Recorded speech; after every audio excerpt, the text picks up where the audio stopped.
Kyiv से ओडिशा तक रूस के मिसाइल हमले देखने को मिले हैं। यूक्रेन के अलग अलग शहरों में 50 मिसाइलें दागी गई हैं। 24 घंटे में यूक्रेन के 5 नए पावर प्लांट तहस नहस हुए हैं। यूक्रेन का सबसे बड़ा हाइड्रो इलेक्ट्रिक पावर प्लांट भी तबाह कर दिया गया है।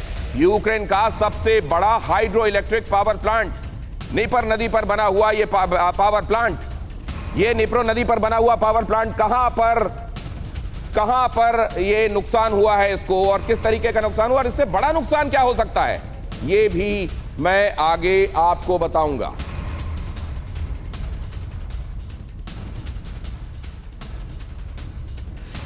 लेकिन सबसे पहले इन हमलों के बारे में समझिए। ये हमले रूस के एक बिग पिक्चर, एक बड़ी स्ट्रैटेजी का हिस्सा है, या ये सेवेस्तोपोल में किए हुए हमले का बदला है? जनरल सिवाच, ये सच्चाई है कि बदला तो है, क्योंकि जब भी आप रूस के ऊपर हमला हुआ। अपने सपनों का बिजनेस शुरू करने के लिए आपको कोई भी बैंक बिजनेस लोन नहीं दे रहा?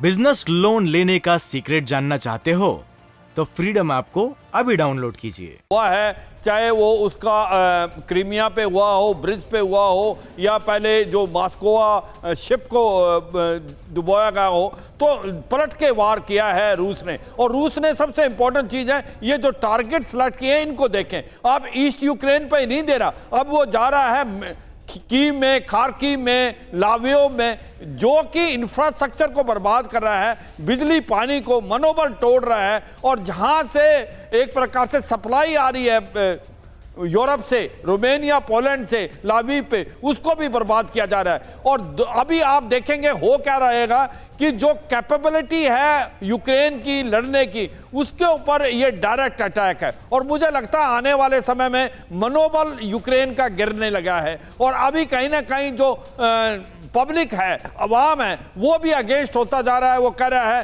कि अब बहुत ज़्यादा हो गया। और जिस प्रकार से रूस ने BM-21 ग्रेड से, जिस प्रकार से इनके एक के बाद एक इंफ्रास्ट्रक्चर को बर्बाद कर दिया है, स्पेशली खार्किव में, उड़ीसा में, खारासोन में, जापोरोजिया में, और उसके बाद कीव में, इससे बहुत नुकसान हुआ यूक्रेन को। मगर यह भी समझना पड़ेगा कीव ने भी पलटवार किया है, इसको भी समझे कि कीव ने।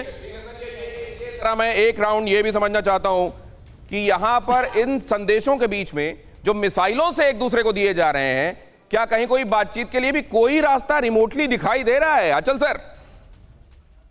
नहीं दिनेश, देखिए 8 महीने से ऊपर हो गया, और एक चीज जो कांस्टेंट फैक्टर है वो ये है कि जो दुनिया की ग्लोबल पावर्स हैं, जो ऐसे हालात पे इंटरवीन करके समझौता करा सकती है, सीजफायर करा सकती हैं, वो बिल्कुल इस दिशा में काम नहीं कर रही हैं। ऑन द कॉन्ट्रेरी अमेरिकन और वेस्टर्न, खास तौर से अमेरिकन, वो ये चाहते हैं कि ये युद्ध जितना भी ज़्यादा प्रोलॉन्ग हो सके इसे प्रोलॉन्ग किया जाए, क्योंकि उनका अल्टीमेट ऑब्जेक्टिव, मैं एक बार फिर से दोहराऊंगा, वो यही है कि किसी भी तरीके से रशिया को मिलिटरली और इकोनॉमिकली कमज़ोर बनाया जाए।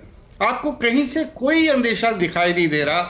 हालांकि वेस्टर्न यूरोप जो है वो इस युद्ध के चलते हुए काफी खामियाजा भुगत रहा है, लेकिन अभी तक उनमें इतनी यूनिटी नहीं कि वो अपने अमेरिकन आका से कह सके, उठ के खड़े होके कह सके कि भाई रोको, इसे रोको, तुम ही रुकवा सकते हो।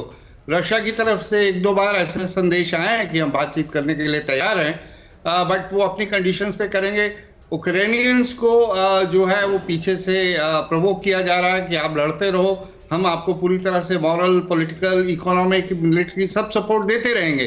तो क्या बात क्या है, इसको एंडलेसली खत्म करना है, चलाना है, यही ऑब्जेक्टिव लग रहा है अमेरिकन का। ये ऑब्जेक्टिव अमेरिकन का लग रहा है। ये बहुत रिमार्केबल बात। किसका ऑब्जेक्टिव है? देखिए, आपको दिखाई देता होगा रूस और यूक्रेन आमने सामने हैं, और कई बार कई लोगों को यह लगता होगा कि रूस की जिद है, लेकिन असल में कौन चला रहा है? अपने सपनों का बिजनेस शुरू करने के लिए आपको कोई भी बैंक बिजनेस लोन नहीं दे रहा? बिजनेस लोन लेने का सीक्रेट जानना चाहते हो तो फ्रीडम ऐप को अभी डाउनलोड कीजिए।